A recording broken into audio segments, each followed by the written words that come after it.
साफ है, नए साल में व्लादिमीर पुतिन नए रणनीति से यूक्रेन पर अटैक करेंगे, जबकि यूरोपीय देशों को भी काउंटर करने की तैयारी है। इसके संकेत अभी से मिलने लगे हैं। बेलारूस में रशिया ने ऑरेशनिक मिसाइल तैनात करके यूरोपीय देशों को भी सीधा चैलेंज किया है, जबकि बाल्टिक में न्यूक्लियर सबमरीन की तैनाती से भी यूरोपीय देशों में हड़कंप मच गया है। इस बीच रूस के ड्रोन घुसपैठ जारी है, जबकि बॉम्बर्स ब्रिटेन जर्मनी के एयरस्पेस तक जा पहुंचे हैं। अब यूरोप के देश मीटिंग करके रूस के खिलाफ रणनीति बनाने की तैयारी में जुटे हुए हैं।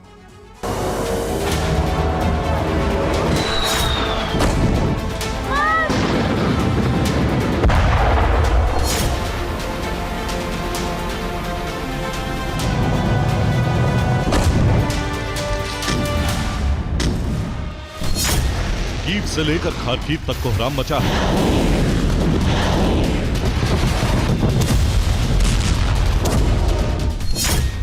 तबाही का जलजला आया हुआ है।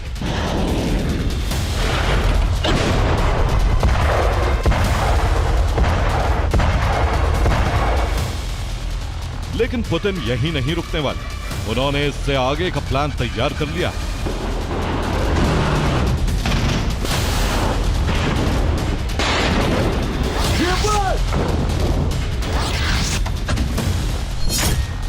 साल 2025 यूक्रेन की तबाही के लिए, तो साल 2026 में यूरोपीय देशों पर बड़ी आफत आने वाली, क्योंकि रूस ने आर्कटिक से लेकर बाल्टिक तक तैनाती बढ़ा दी, जिससे यूरोपीय देशों पर हमले किए जा सके। इस तैनाती को यूरोपीय देश गंभीरता से ले रहे हैं और रूस को काउंटर करने की तैयारी की जा रही। लेकिन पुतिन ने कई ऐसे फैसले लिए हैं जो यूरोप में बारूदी बवंडर ला सकते हैं। क्रेमलिन में हुई सीक्रेट मीटिंग में पुतिन ने फाइनल मोहर लगाई।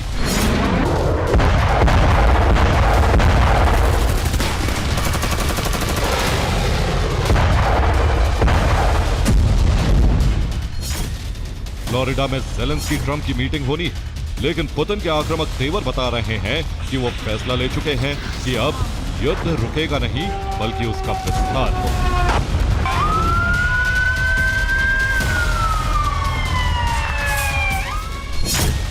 नाटो दहन के लिए बेलारूस एपिसेंटर बनने जा रहा है। बेलारूस में 10 से ज्यादा ऑरेशनिक मिसाइलें तैनात की गई। 2026 में रूस नाटो के खिलाफ बड़ा ऑपरेशन आरंभ करेगा। एक रिपोर्ट के मुताबिक रूस 2026 में अपने सभी अपग्रेडेड परमाणु हथियारों को मोर्चे पर तैनात करने वाला है। न सिर्फ जमीन पर बल्कि समंदर में भी बड़ी तैनाती की जा रही। बाल्टिक सागर में नेवल फ्लीट तैनात की गई।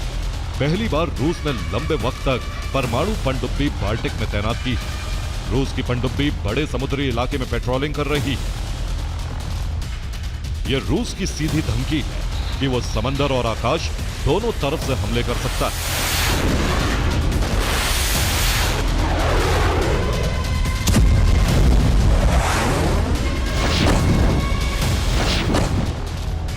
कुछ घंटे पहले ही रूसी बॉम्बर्स ब्रिटेन के पास तक जा पहुंचे थे, जबकि अब बोरई क्लास की न्यूक्लियर सबमरीन इंग्लिश चैनल के पास तक पहुंच गए।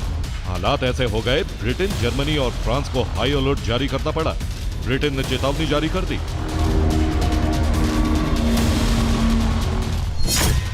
अगर समुद्री सीमा में पनडुब्बी घुसी तो इसे नाटो के आर्टिकल 4 का उल्लंघन माना जाएगा। ऐसे में ब्रिटेन अपनी सुरक्षा के लिए पलटवार कर सकता है।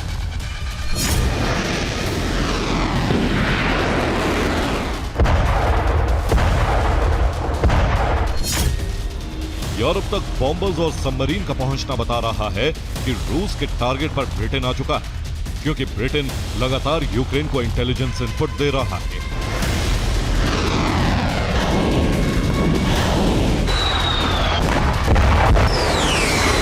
तो रूस ने समंदर में शक्ति प्रदर्शन दिखाया है। ब्रिटेन के पास तक रूसी सबमरीन पहुंचने से हड़कंप मचा हुआ है। बाल्टिक सागर के पास सबमरीन तैनात थी, वहां से आगे डैनिश स्ट्रेट में पनडुब्बी पहुंचती है। डैनिश स्ट्रेट से जर्मनी के शिप ने पीछा भी किया। इंग्लिश चैनल पर जब सबमरीन पहुंची, इंग्लिश चैनल से फ्रांस के शिप ने पीछा किया। सबमरीन नॉर्वेजियन सी की तरफ आगे बढ़ती है। ब्रिटेन का समुद्री सीमा 22 किलोमीटर तक है, जिसमें सबमरीन जा घुसती है। तभी नॉर्थ सी से ब्रिटेन के शिप ने सबमरीन का पीछा किया। सबमरीन नॉर्वेजियन से बैरन सी पहुंचती है। तीनों देशों के वॉरशिप नॉर्वेजियन सी तक पीछा करते रहते हैं। देखिए रिपोर्ट। ब्रिटेन और पोलैंड इस वक्त दो देश रूस से सबसे ज्यादा घबरा रहे हैं, क्योंकि रूस ने पूर्वी बेलारूस के एस्पोविची में ओरेश्निक की तैनाती की।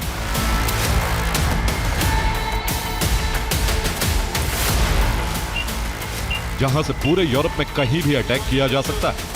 दरअसल रूस बेलारूस के जरिए यूरोपीय देशों के खिलाफ ऑपरेशन शुरू कर सकता है।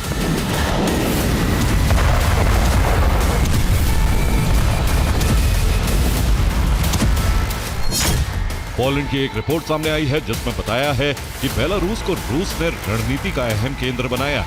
जहां से रूस हमला करेगा तो हमले का आरोप रूस पर नहीं लगेगा। अब बेलारूस पर किसी भी यूरोपीय देश ने हमला किया तो रूस का परमाणु प्रिंसिपल एक्टिवेट हो जाएगा। इसके मुताबिक बेलारूस पर हमला हुआ तो परमाणु हमले शुरू किए जा सकते हैं। ये ठीक नाटो के आर्टिकल 5 जैसा पैटर्न। जबकि यूरोपीय देशों को इस बात का डर है, अगर रूस ने अपनी ताकतवर मिसाइलों से हमले किए तो उनके डिफेंस सिस्टम रोक नहीं पाएंगे।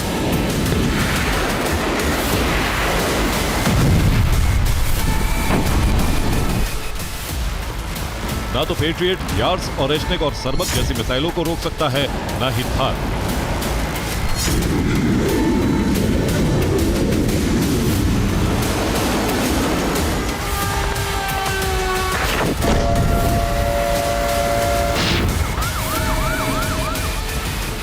पेट्रियट यूक्रेन में पूरी तरह फेल हो चुका है,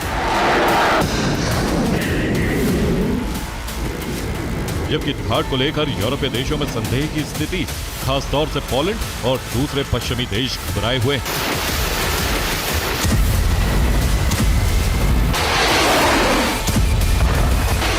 यूरोपीय देशों ने नया प्लान तैयार किया है जिससे दो मोर्चों पर घमासान शुरू हो सकता है। पहला मोर्चा है पोलैंड बेलारूस बॉर्डर, जो 416 किलोमीटर लंबा है। नाटो देशों ने वहां F-16 तैनात कर दिए हैं। 2 लाख सैनिक हर परिस्थिति के लिए तैनात किए जा रहे हैं। इस दौरान मिसाइल लॉन्चर वॉर रेडी कर दिए गए हैं।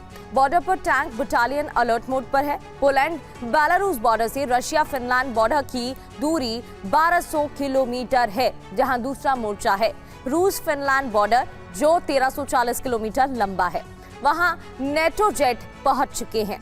एयर डिफेंस सिस्टम लगा दिए गए हैं। 5 लाख सैनिकों की तैनाती की जा रही है, जबकि ड्रोन ब्रिगेड से हमले की तैयारी है। यूरोप के सामने कई बड़े संकट हैं। पहला संकट है अमेरिका ने सैन्य सहायता रोकने की धमकी दी। दूसरा संकट है अमेरिका यूक्रेन को हथियार सप्लाई नहीं करेगा। तीसरा संकट है नाटो के डिफेंस सिस्टम मिसाइल हमले नहीं रोक सकते। चौथा संकट है यूरोपीय देशों के पास एडवांस हथियारों की कमी। पांचवा संकट है लंबे वक्त तक रूस से युद्ध नहीं लड़ सकते। यानी अमेरिका पर यूरोपीय देशों की निर्भरता काफी ज्यादा है। अब अमेरिका ने हाथ खींचे तो पूरा यूरोप संकट में आ चुका है।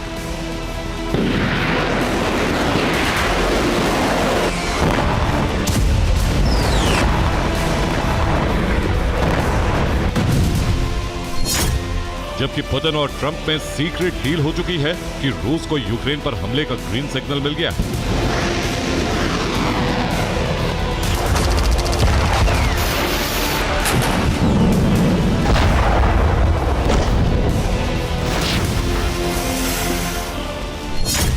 क्योंकि फ्लोरिडा में ट्रंप ज़ेलेंस्की के बीच शांति वार्ता विफल होने की आशंका है।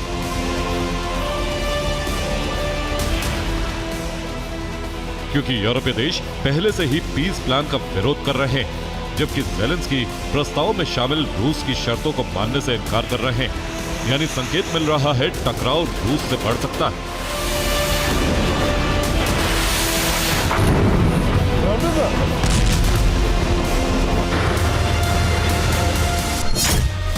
इसी वजह से रूस ने आर्कटिक में अपने परमाणु ठिकाने अलर्ट मोड पर डाल दिए। अगर रूस पर हमला हुआ तो रूस यूरोप के तमाम देशों पर परमाणु हमला करेगा, चाहे शुरुआत में टैक्टिकल बम का इस्तेमाल करे। लेकिन रूस अब पीछे नहीं हटेगा, जबकि फ्रांस, जर्मनी और ब्रिटेन का गठबंधन मिलकर रूस पर हमला कर सकता है। फ्रांस, ब्रिटेन दोनों परमाणु हथियारों से लैस देश हैं, जो जवाब में अपने परमाणु हथियारों का इस्तेमाल जरूर करेंगे।